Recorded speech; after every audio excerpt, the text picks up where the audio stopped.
All right, boys and girls, we are on chapter 18. So the last thing that we read in chapter 17 was Gerda was writing the note to Fritz, and she said, "Meet me here after school," with the picture that her dad gave her.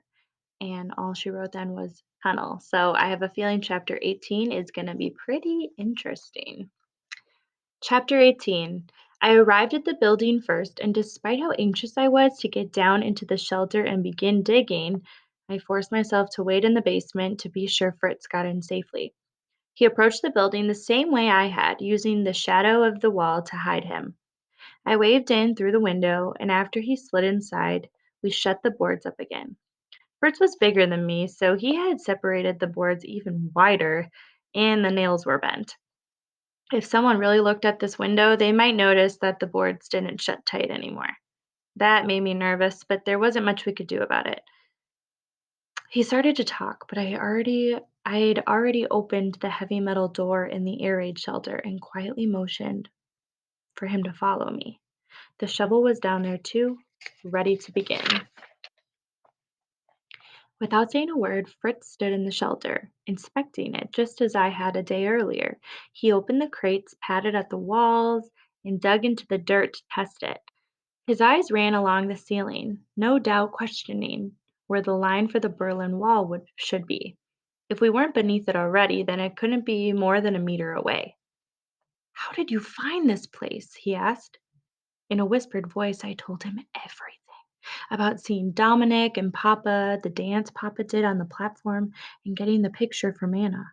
I fully expected his excitement to grow at the prospect of tunneling to freedom, to see his eyes widen the way mine had when I first realized the possibilities down here. If he planned to swim the spree anyway, this was a much safer plan, and this offered the chance for all of us to get to the West.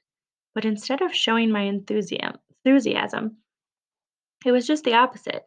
With every new revelation, his shoulders slumped further and the light dimmed in his face. "You were young when father left, so you didn't know him as well." The tone in Fritz's voice was sympathetic, as if my innocence deserved his pity. "You must have misunderstood his message. If there even was a message, father never would have asked us to put ourselves in this much danger. Never." "But he did, Fritz. I saw him and you didn't."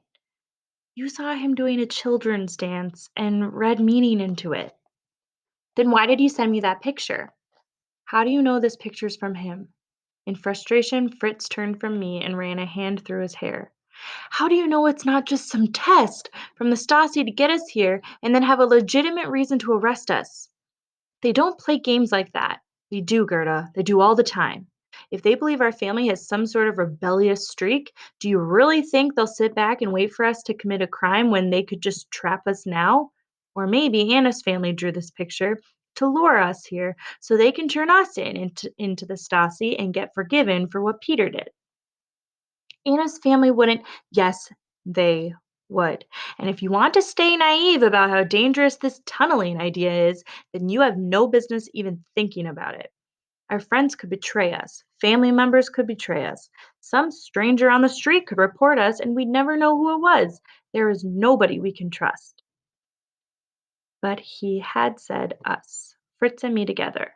Fritz would never betray me, and even if the Stasi locked me up for a century and did their worst, I would never betray him. I picked up the shovel and pushed it onto the dirt wall. "Look at the way it crumbles, Fritz. This is soft dirt." He put his hand to it, and more dirt fell. "Where's the boundary for the death strip?" I pointed to his feet. "You're standing on it now." He stood back and watched me, which was something. At least he wasn't leaving and dragging me away with him. "We can never do something this big," Fritz said. "I don't know a thing about tunneling." "We can figure it out as we go," I said. "All we have to do is keep moving forward and make sure the ground above us doesn't cave in.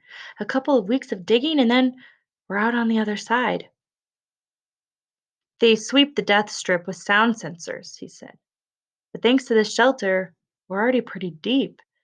If only we knew how wide the death strip is here." Now his mind was working. And we would have to make sure this tunnel came out into a safe place on the other side and inside another building or something. How can we find that exit when we can't see over there? We can figure that out too, I said. And Anna's apartment isn't far away. I can see the death strip from her bedroom and figure out how wide it is from there. How will you get inside? She isn't speaking to you. I shrugged. First, I had to get him to agree to this plan. Details like getting into an ex friend's home could be worked out afterward. Fritz took the shovel and dug at the dirt, trying it for himself. Within a few minutes, he already had a gap wide enough that he could stand inside it. Then he turned around. What would we do with all the dirt? There's going to be a lot of it. We can leave it in the room right above us. Nobody looks in there, so it won't be noticed. Yes, but we would be. It'll take a long time to dig this. Someone will see us coming and going from here and start to wonder why. Anne will be dirty with no way to wash off until we get home. I had already thought about that too. On my way to bringing the shovel here, Frau Ebert asked where I was going. I told her the shovel was for a garden. What if we did plant one right outside the building? It's only dirt out there and nobody appears to be using it. We could garden in the day while people are watching and then tunnel when they're not. He dug at the tunnel again, his way of thinking it over. I don't know, Gerda. I grabbed his arm. This is better than trying to swim the spree. You'll die if you go that way, and whether you make it to the other side or not, what will the Stasi do to Mama and me afterward? We know they've terrified Anna's family. Do you want them to come after us that way? No, he mumbled. Of course not.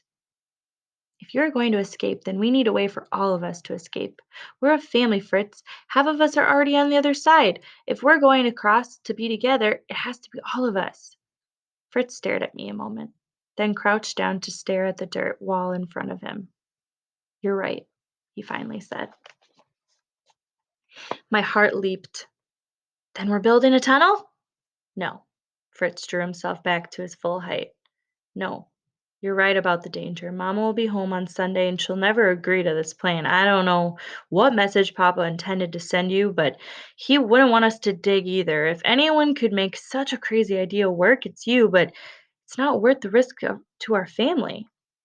This was a good plan, and it was slipping through my fingers like water. Listen to me, please! If we just. It's over, Gerda. Then he rubbed my head with his hand, something I didn't appreciate at all this time. We climbed back up the ladder into the basement and pulled the boards closed as best we could, never to return there again. I want to hear a prediction today. What do you think is going to happen? Are they going to go back? Are they gonna do the tunnel? Okay, I want to hear your predictions.